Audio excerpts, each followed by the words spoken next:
What's up, guys? West Coast Picks here, and today I got this UAP star. I think this is a kite mark.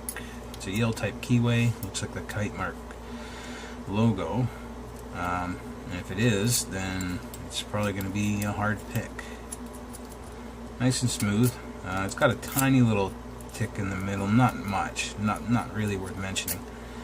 But this was pinned up by Crispey Bear. This will be my first Crispey Bear challenge lock, and you can reach this channel by clicking on the icon in the corner there. This was sent to me by REDEYE, and REDEYE and I worked out a trade a while back. And this is the last of the challenge locks, so I had to actually open up the bag of keys he sent, because well, I didn't know who pinned it, so I could see the key in there. I could see the Yale type keyway in there with a tag on it, and I knew it was a challenge lock, because if you look down the back of the cylinder, you can see a serrated pin. So I took it apart, and yeah, I took the keys out of the bag, and it's a Crispey Bear. So this will be my first Crispey Bear challenge lock. And if I didn't mention it, you can go visit REDEYE's channel by clicking on his link in the description below there. I always put, whoever sent me the lock, I always put a link to their channel in the video description. So it is down there for you all to see.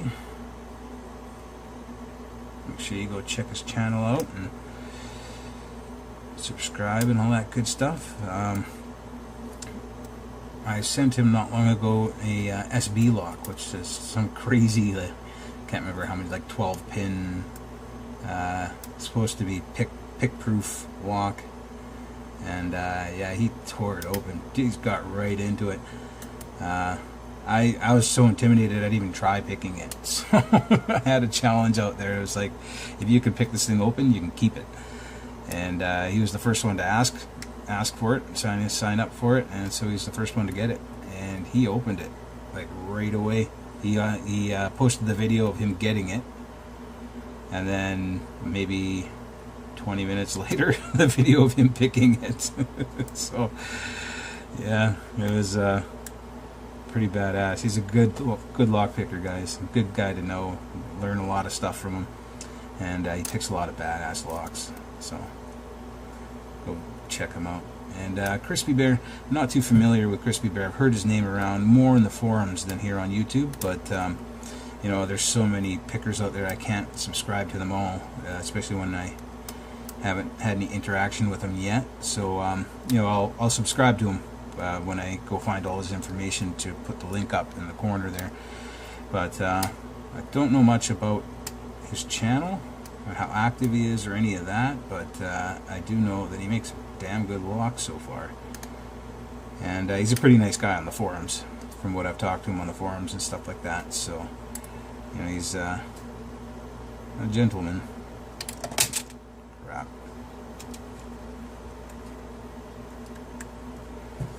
Not sure if I'm set anything doing that. Probably.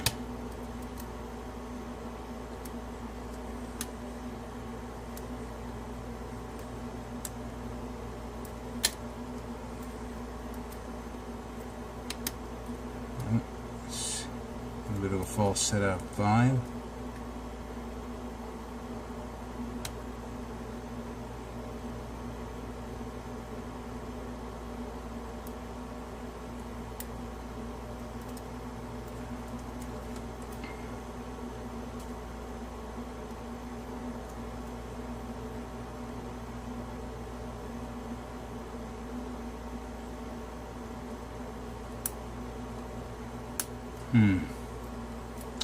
I'll try something that might have a little bit more precision to it here. It's just a medium hook, but that reach tends to have, like, especially if you're on a certain angle, it flattens out, and it's easy to bridge the gap of 2 pins, and pick 2 pins at the same time. So traditional hooks are a little bit easier to place. About to lose my tension there.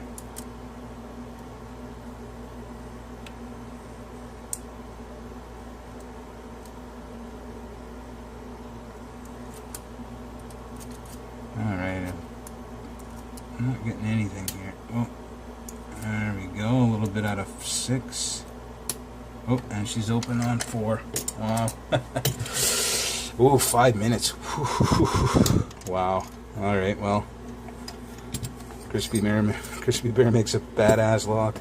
It's probably talking for a minute, so that's a 4-minute pick. That's yeah. I've said it before, but I can't remember the last time a lock took me that long. Then again, I don't remember how long they take me at all. So we have a standard type clip on the back. I'm going to use this. See if I can push it off. Oh yeah, this tool is awesome. I don't know who made it and who gave it to me, but man, thanks a lot.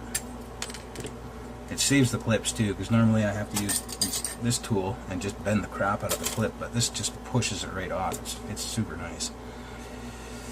Alright. Can I use the resin plug follower? I'm going to actually put a shim in this because I have no idea what's in there. Jeez. 5-minute pick. Ooh, there's something tight in there. Alright, there we go. Probably a good idea to use a shim.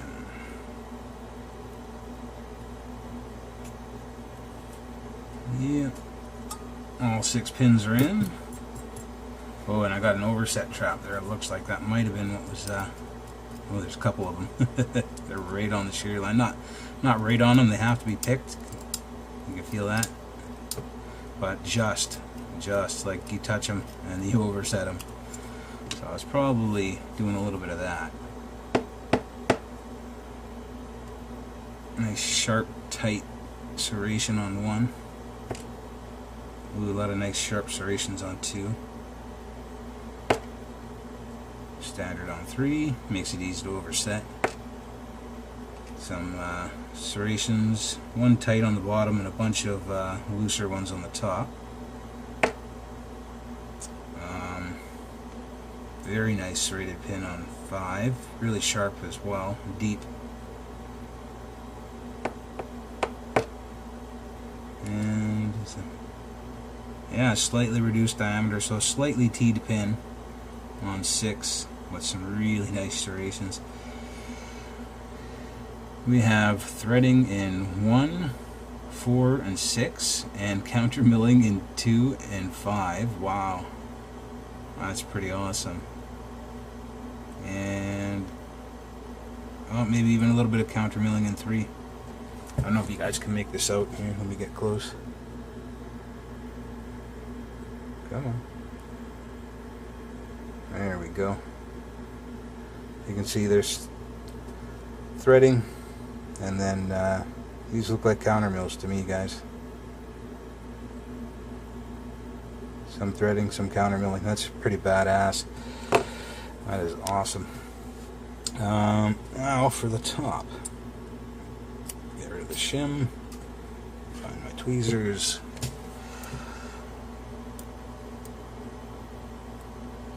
We have a spool, a nice sharp spool. I felt that in the beginning. I think he caused me to unset everything that I had had until that point. This is a very sharp serrated.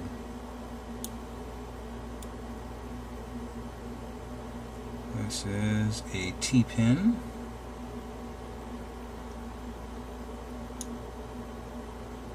These are barely breaking the shear line too. Another T-pin.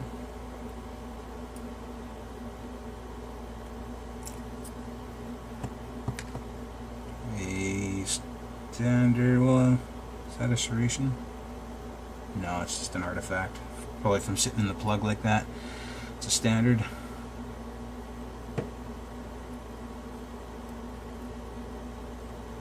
And another very nice sharp serration. I'm going to take the time to get these springs out, guys, because I think they might be different. Some of them were hard spring pressure, some of them were low spring pressure. Now let's do it the easy way.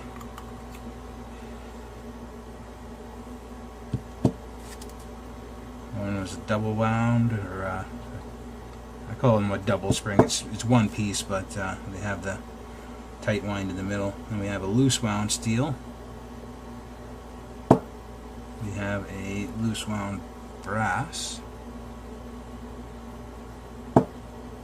Another loose wound brass. Actually, I think 3 might be a copper and 4 is a brass. Now that I see them side by side, I can tell the color difference. Another steel one, loose wound steel, and 5. It's a long one too.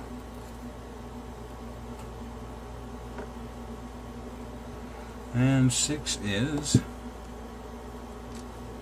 another one of those double steels. So guys, that's what Crispey Bear put in this lock. Sorry about the long gutting, but I like to take my time, especially with these better challenge locks, the ones that keep me out for a long time. I'm really interested because I like to try to learn from them. But that's what Crispey Bear put in this lock for us. This is a pretty awesome lock, Crispey Bear. If you're watching this, thanks REDEYE for sending it to me. Man, that spool is, I'd be scared to bend that. It's actually not too thin. It's about as thin as you'd want to go. Then you got your multi-diameter T-pins, multi-depth T-pins, and these little catch pin that probably do their job really well, like the catch on my nail. Nice sharp serrations. Good job, Crispey Bear. Thanks again, REDEYE, for sending it to me, and everyone else, have a good one.